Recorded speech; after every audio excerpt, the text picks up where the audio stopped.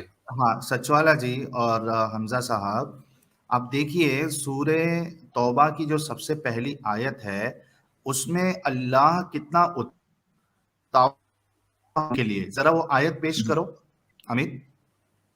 ہاں بہت اتاولا ہو رہا ہے. جی ہاں وہ کوئی پوائنٹ یہ نہیں دیکھ رہے کہ ہاں بیزاری ہے. سورہ توبہ 9 کی پہلی آیت. جی 9:1 سورہ توبہ کی پہلی آیت. جی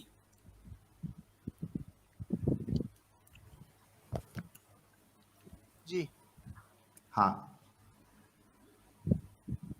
اس کا اردو ترجمہ دیکھیں آپ، کہ میرے پاس جو ترجمہ ہے دیکھیے اس میں کیا لکھا ہے.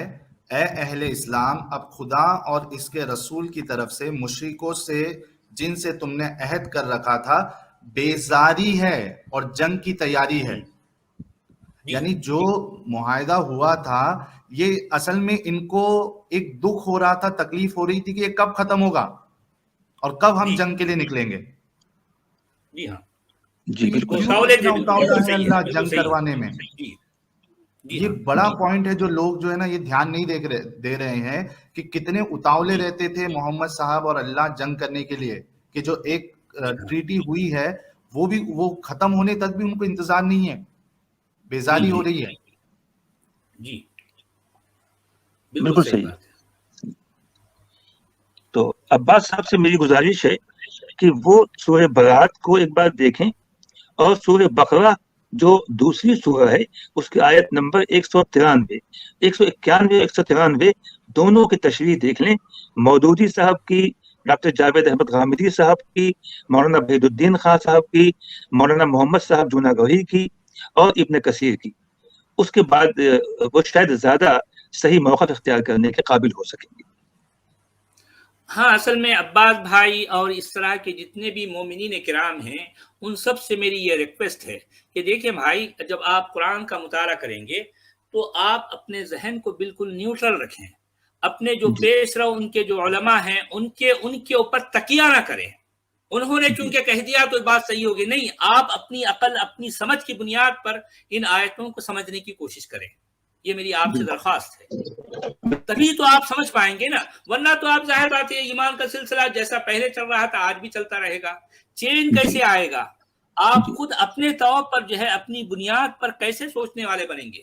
یہ تو آپ ان لوگوں کی سوچ کو لے کے چل رہے ہو جو آپ سے پیش رو ہیں. آپ کے مفتیوں نے، آپ کے علماء نے آپ کو جو بتا دیا آپ اسی بات کو پتھر کی لکیر سمجھ کر آگے لے کے چل رہے ہو. یہ تو غلط ہے. بالکل یہ اسی کے خلاف تو ہم بات کیا کر رہے ہیں نا بھائی. آپ خود سوچنے والے بنے، آپ خود سوچنے والے بنے.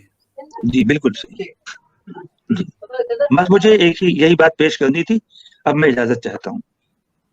جی حمزہ بھائی بہت بہت شکریہ آپ کے تشریف لانے کا. جی شکریہ.